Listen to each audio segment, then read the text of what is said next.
Halo para waduvers dimanapun kalian berada, para sedherek-sedherek rahayu rahayu rahayu. Kula aturaken atur sembah nuwun sampun klik video menika nggih.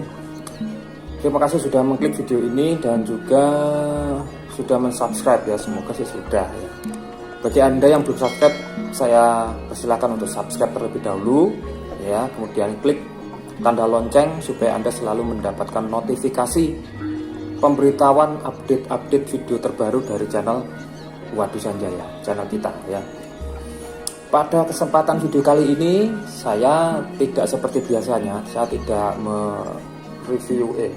mereaksi video barongan ya. Nanti akan ada lagi video reaksi ya. Tapi pada kesempatan kali ini seperti yang sudah pernah saya sampaikan di beberapa video sebelumnya dalam video reaksi-reaksi bahwa saya ingin ingin meriset atau menyelidiki asal usul atau kisah di balik barongan, pagelaran kesenian barongan itu ya. Nah, seperti apa kisah di belakang dari tarian barongan atau pentas barongan itu? Simak videonya, opening dulu ya.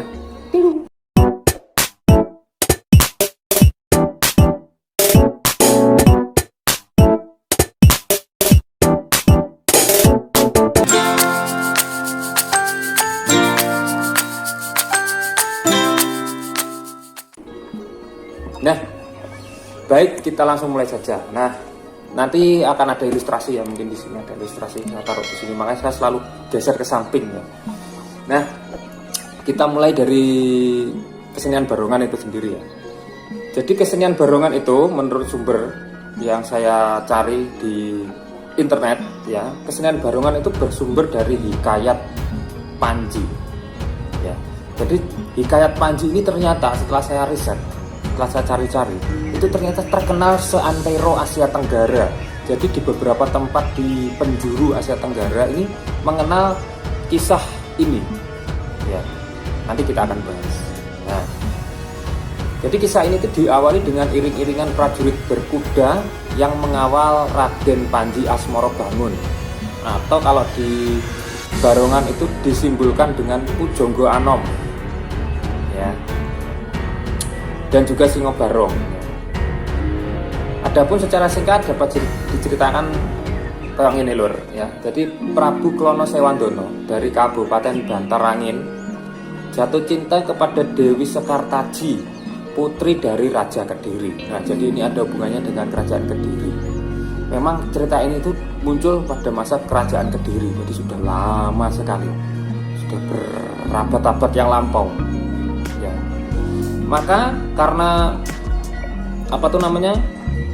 Prabu Klono Sewandono ini jatuh cinta kepada Dewi Sekartaji, maka diperintahkanlah Patih Pujangganong atau Pujangga Anom. Jadi Pujangga Anom atau Pujangganong ini adalah orang kepercayaan dari Prabu Klono Sewandono untuk meminang Dewi Sekartaji.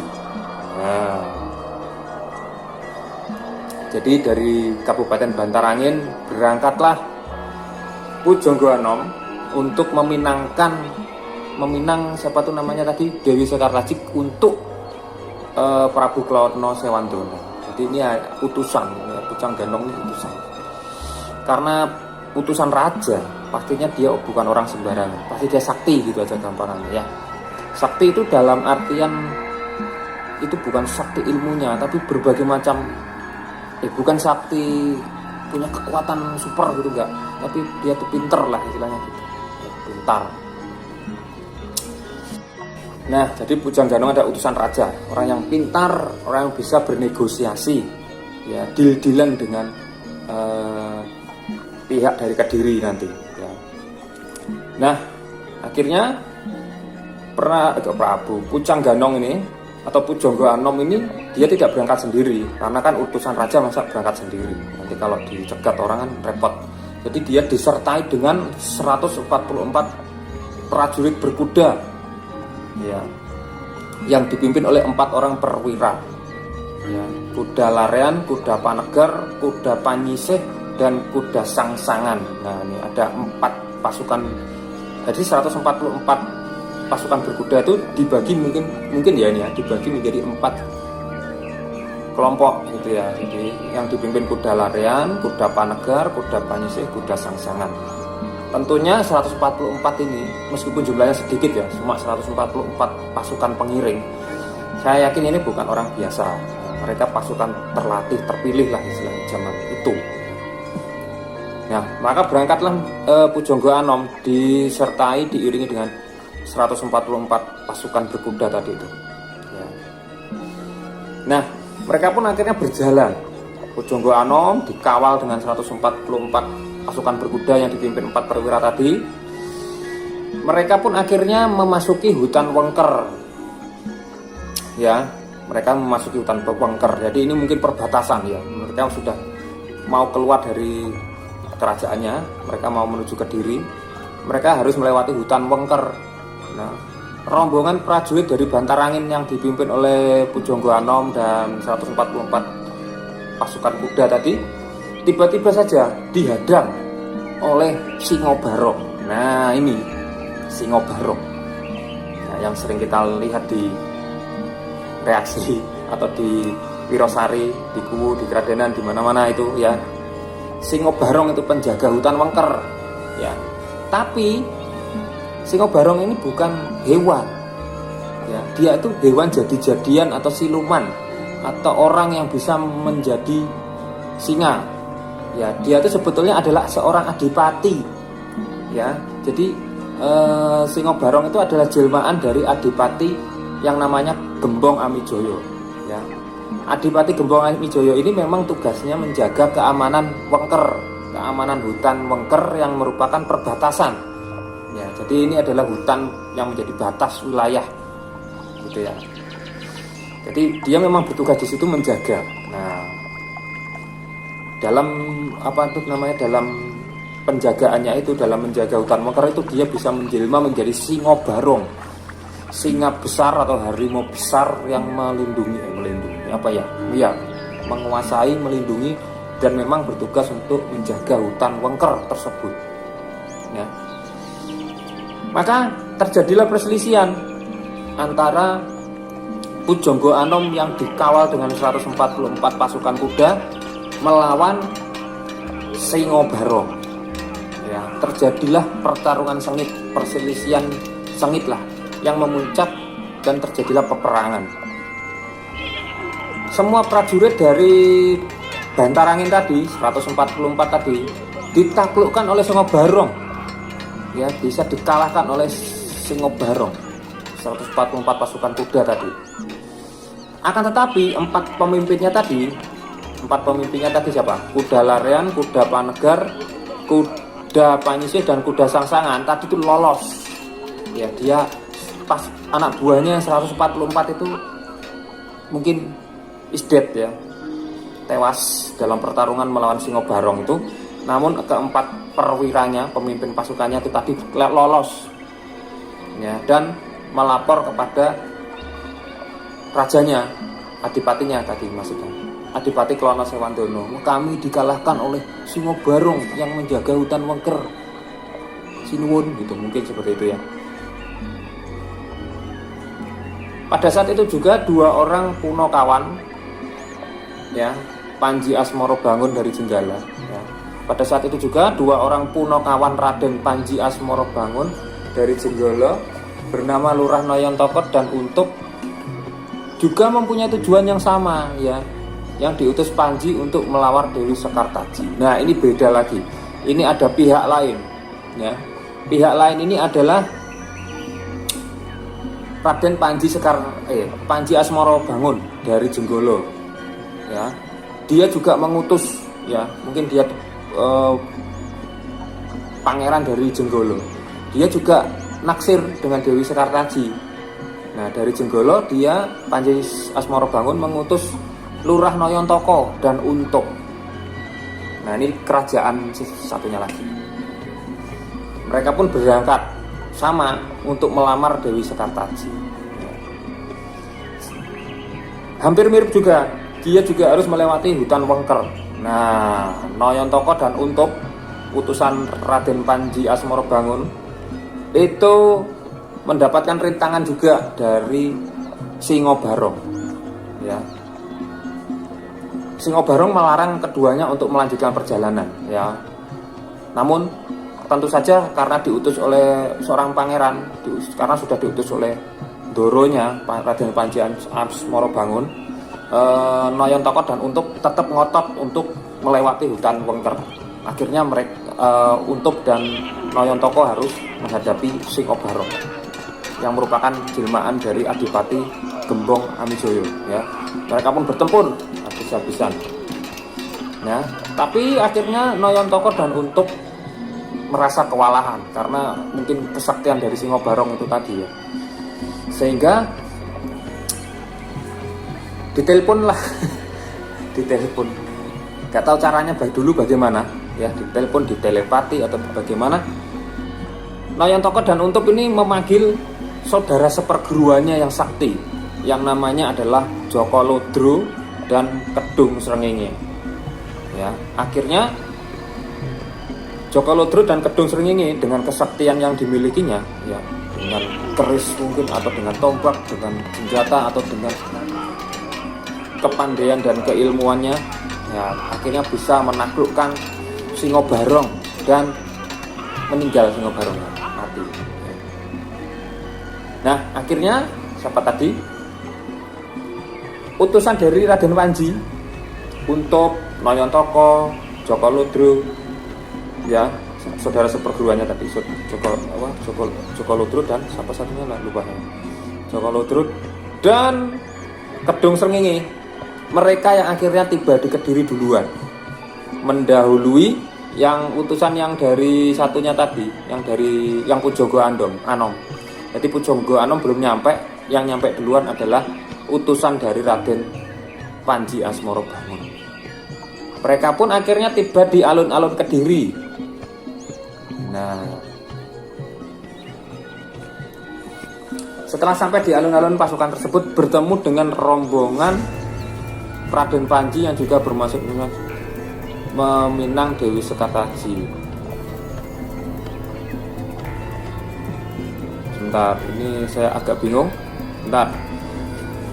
Setelah sampai di alun-alun Kediri, pasukan ini yang dimaksud pasukannya Noyon Toko dan Untub ya, bertemu dengan rombongan Raden Panji yang juga bermaksud meminang Dewi Sekartaji dan Plono Sewan. Oh, bukan. Yang Pujangga Anom pun juga sudah sampai ternyata ya, sudah sampai di Kediri. Nah, kedua utusan, yang satu dari utusan Prabu Klono Sewandono, yang satu utusan dari Panji Asmorobangun ya, dua orang yang ingin meminang Dewi Sekartaji. Mereka dua utusan ini bertemu di alun-alun, itu maksudnya. Nah, akhirnya mereka pun terjadi cekcok, mungkin debat atau bagaimana ya. Aku duluan lah yang berhak melamar Dewi Sekartaji, bukan pihak dari kami yang duluan, gitu. Saling masing-masing ngotot gitu ya. Akhirnya terjadilah perselisihan dan terjadi perang tanding ya antara Raden Panji dan Adipati Klono Sewandono. Wow, ini pimpinannya yang bertempur ya. Jadi yang dari utusannya Pucang Ganong ternyata sudah datang dengan Klono Sewandono, Prabu Klono Sewandono. Sedangkan yang dari Jenggolo yaitu Noyon Toko dan Untub tadi juga ternyata sudah datang dengan Raden Panji Asmorobangun. Dan akhirnya Prabu Klono Sewandono dan Panji Asmorobangun ini bertemu hadap-hadapan. Akhirnya mereka pun adu kesaktian lah. Mereka pun akhirnya bertempur habis-habisan. Akhirnya terjadilah perang tanding antara Raden Panji dengan Adipati Klono Sewandono yang akhirnya dimenangkan oleh Raden Panji Asmorobangun. Bagaimana dengan Adipati Prabu Klono Sewandono? Klono Sewandono akhirnya berhasil dibunuh ya. Nah, ini ternyata itu yang tadi Singo Barong yang tadi dibunuh oleh Joko Lodro tadi, itu ternyata dia masih hidup Dan Singobarong itu membela Prabu Klono Sewandono, ya. Mengetahui Prabu Klono Sewandono sekarat ya atau mau meninggal, Singobarong ini marah, ya. Marah, kemudian menyerang Panji Asmorobangun, menyerang Panji Asmorobangun, ya. Kemudian kalahlah Singobarong ini oleh Raden Panji Asmorobangun, dikutuk. Singobarong ini dikutuk, dia tidak bisa merubah wujudnya lagi menjadi manusia. Jadi selama-lamanya dia menjadi Singobarong, ya, atau Singo. Dia tidak bisa menjadi manusia. Akhirnya Singobarong atau Gembong Amijoyo, Adipati Gembong Amijoyo tadi yang sudah dikutuk tidak bisa jadi manusia, akhirnya dia terpaksa harus mengabdi kepada Raden Panji Asmorobangun, termasuk prajurit berkuda dan Pujangganong. Nah, Pujangganong dari kerajaan Bantarangin akhirnya harus bersimpuh di hadapan Raden Panji Asmorobangun karena tuannya siapa tadi itu Adipati Klono Sewandono sudah meninggal, sudah tewas. Termasuk 144 pasukan berkudanya.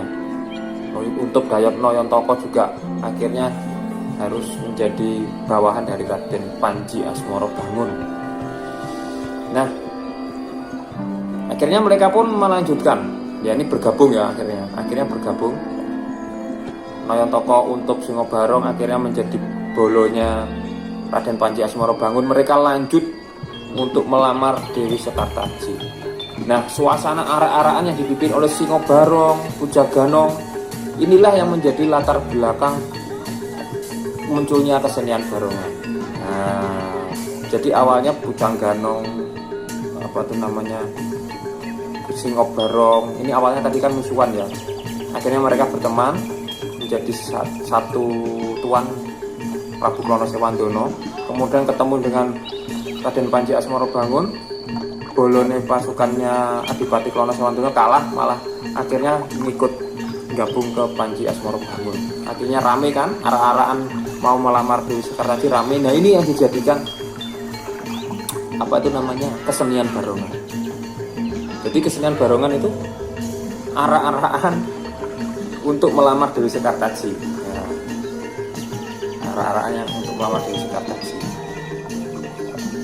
Jadi tadi itu ada yang kelewat ya. Jadi ketika pasukan 144 pasukan berkuda melawan Singobarong itu tadi berhasil mengalahkan Singobarong, bisa dibunuh, tapi ternyata Singobarong itu bisa hidup lagi. Ketika Singobarong ini disumbari, disumbari itu mati kamu gitu istilahnya gitu. Akhirnya aku bisa mengalahkan kamu Singobarong, akhirnya kamu mati. Kalau disumbari seperti itu malah dia jadi hidup lagi, ya. Itu kehebatannya Singobarong. Dan akhirnya setelah dikalahkan tadi, akhirnya dia mau mengikuti Untub dan Noyontoko, ya. Meskipun nanti Untub dan Noyontoko dan 144 pasukannya itu akhirnya juga dikalahkan dengan pasukannya Raden Panji Asmorobangun. Setelah dikalahkan oleh pasukannya Raden Panji Asmorobangun, Barongan, Pujangganong ini akhirnya ikut jadi bolonya Raden Panji Asmorobangun. Kemudian bersama-sama berangkat ke Kediri ngelamar Dewi Sekartaji, Dewi Sekartaji. Jadi yang mengalahkan Singobarong pertama itu adalah Prabu Klono Sewandono menggunakan pecut Samandiman. Tadi kelewatan tadi ya, maaf ya.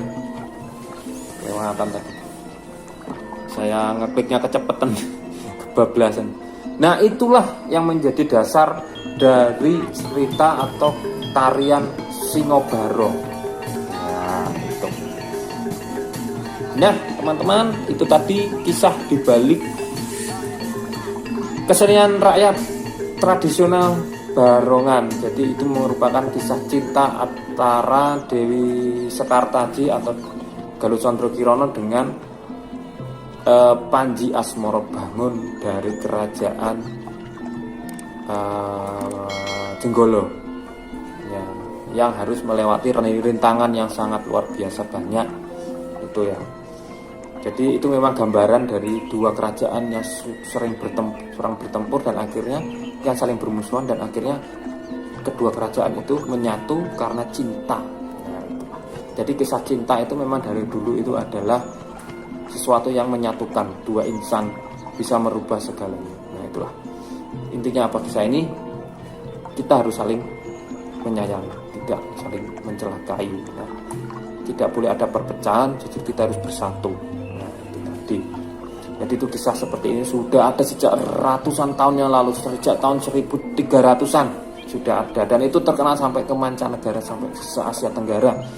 Masing-masing wilayah di Asia Tenggara itu punya istilahnya masing-masing. Nah, kalau di daerah mana Thailand itu namanya Inui kalau nggak salah, Inui.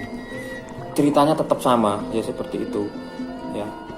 Cerita ini menyebar pokoknya ke banyak negara, khususnya di Asia Tenggara, karena memang negara-negara di Asia Tenggara atau kerajaan-kerajaan di Asia Tenggara itu dulu dalam satu naungan Majapahit. Jadi mereka punya budaya yang sama, mirip. Ya, Thailand itu tulisannya juga mirip dengan Horocoroko. Ya, bahasanya pun mirip ya, menggunakan bahasa Sanskrit ya. Kalau Thailand itu ada sedikit Sanskritnya. Makanya namanya kan nama-nama yang Sanskrit semuanya. Oke, terima kasih teman-teman sudah menyimak video ini sampai selesai. Semoga video ini menjadi ilmu yang baru kepada Anda dan pengetahuan yang baru untuk sedulur-sedulur sekalian dimanapun Anda berada. Tetap lestarikan budaya dan jangan lupa untuk subscribe, klik notifikasinya, klik loncengnya supaya selalu mendapatkan notifikasi video-video terbaru dari channel Wadus Sanjaya. Terima kasih teman sekalian. Rahayu, rahayu.